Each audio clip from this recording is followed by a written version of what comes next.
Hi everyone, welcome to my channel. Next பார்க்கலாம் fourth sum பாருங்க. If f of x equal to x square minus 1, g of x equal to x minus 2, find a if g of f of a equal to 1. அந்த value இதா இருந்துச்சுன்னா a value நம்ம வந்து கண்டுபிடிக்கணும். ஓகேங்களா?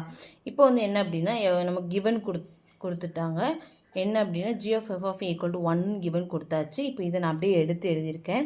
இப்போ பாருங்கள் g of f of a already இது வந்து ஃபார்முலா உங்களுக்கு எல்லா சம் பார்க்கும்போது புரியும்.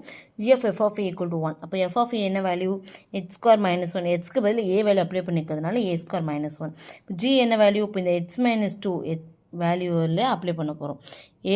அதாவது இந்த வேல்யூவை இதில் அப்ளை பண்ண போகிறோம். ஓகேங்களா? a square minus 1 minus 2 equal to 1. இப்போது minus 2 minus 1 என்னது minus 3. ஓகேங்களா? அப்போ a square minus 3 equal to 1. அப்போது நெக்ஸ்ட்டு பாருங்கள் மைனஸ் 3 இந்த சைட் போயிட்டுனா ப்ளஸ் ஆகிடும். அப்போ a square equal to 4.